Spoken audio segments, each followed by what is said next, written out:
নমস্কাৰ বন্ধুসকল, আজি আমি উপস্থিত হৈছোঁ ক্ৰিকেটৰ কিছু সৰু সৰু খবৰ লৈ।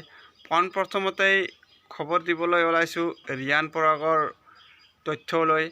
আৰু ভিডিঅ'খন আৰম্ভ কৰাৰ আগতে প্ৰথমতে আপোনালোকে যদি চেনেলটোত নতুনকৈ আহিছে ছাবস্ক্ৰাইব কৰি ল'ব।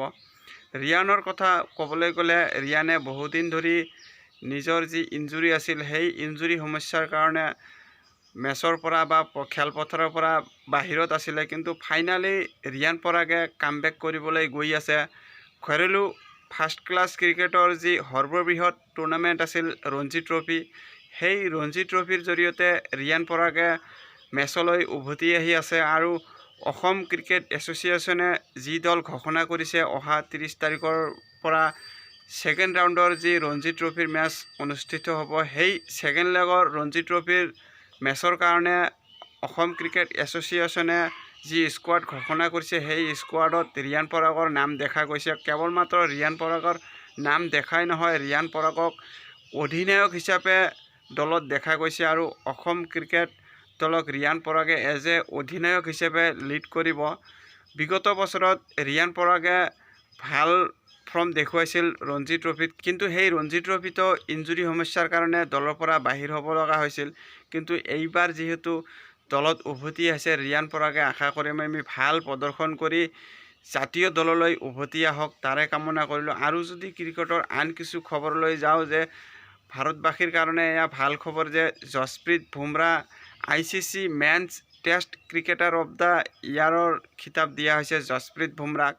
এই ৰেচত জো ৰুট আদিকে ধৰি কেইবাজনো খেলুৱৈ আগত আছিল যদিও সকলোকে পৰাস্ত কৰি অৱশেষত যশপ্ৰীত বুমৰাহে ICC men's test cricketer of the year পুৰস্কাৰ জিকিবলৈ সক্ষম হৈছে। আৰু এয়া হ'ল ভাৰতৰ হৈ প্ৰথমগৰাকী ফাষ্ট বলাৰ হিচাপে ICC men's test cricketer of the ইয়াৰৰ খিতাপ জয়লাভ কৰা যশপ্ৰীত বুমৰাহে প্ৰথমগৰাকী ক্ৰিকেটাৰ।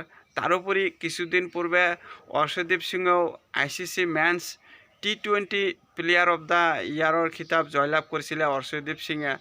আৰু দেখা গৈছে যে ভাৰতীয় বলাৰসকলে যি ধৰণে ভাল প্ৰদৰ্শন কৰি গৈছিল বিগত বছৰত বা 2024 বৰ্ষত, তাৰ ফল লাভ কৰিলে ভাৰতীয় বলাৰসকলে। আৰু সকলো সময়তে দেখা গৈছিল যে ভাৰতীয় দলৰ বেটছমেনসকলে ডমিনেটিং কৰিছিল। আৰু ICCৰ যি সৰ্ববৃহৎ পুৰস্কাৰ আছিল সেই পুৰস্কাৰৰ ক্ষেত্ৰত কেৱল মাত্ৰ ভাৰতীয় বেটাৰৰ নামহে দেখা গৈছিল। ৰোহিত শৰ্মা বা বিৰাট কোহলি, মহেন্দ্ৰ সিং ধোনী আদিকে ধৰি কেৱল মাত্ৰ ভাৰতীয় বেটাৰসকলকহে দেখা গৈছিল সেই পুৰস্কাৰ লাভ কৰাত। কিন্তু দিন বদলি গৈছে, সময় যেন পৰিৱৰ্তন হৈছে। আৰু সময় পৰিৱৰ্তন হোৱাৰ লগে লগে ভাৰতীয় বলাৰসকলে যি ধৰণে প্ৰদৰ্শন কৰি দেখুৱাই আছে, আৰু ICCৰ যি সৰ্ববৃহৎ পুৰস্কাৰৰ খিতাপ সেই খিতাপ জয়লাভ কৰিলে ভাৰতীয় বলাৰসকলে। তাকো আকৌ ফাষ্ট বলাৰে, স্পিন বলাৰে নহয়। ইয়াৰ পৰাই বুজিব পৰা যায় যে ভাৰতীয় দলৰ বলিং লাইনআপৰ যি শক্তি কিমান উন্নতি হৈছে, ইয়াৰ পৰাই বুজিব পৰা গৈছে। আৰু ভাৰতীয় দল আগৰ দৰে দল নাই, ভাৰতীয় দল যে ফাষ্ট বলাৰৰ ওপৰতো ডিপেণ্ড কৰে ইয়াৰ পৰাই পুনৰ এবাৰ প্ৰমাণিত হৈ গ'ল। আৰু ভাৰতীয় দলৰ বলাৰসকলে যি ধৰণে ভাল প্ৰদৰ্শন বজাই ৰাখি আছে, ইয়াৰ পৰাই এক আতংকৰ সৃষ্টি কৰিছে যে ভাৰতীয় দলৰ পেচ এটেক কিমান শক্তিশালী।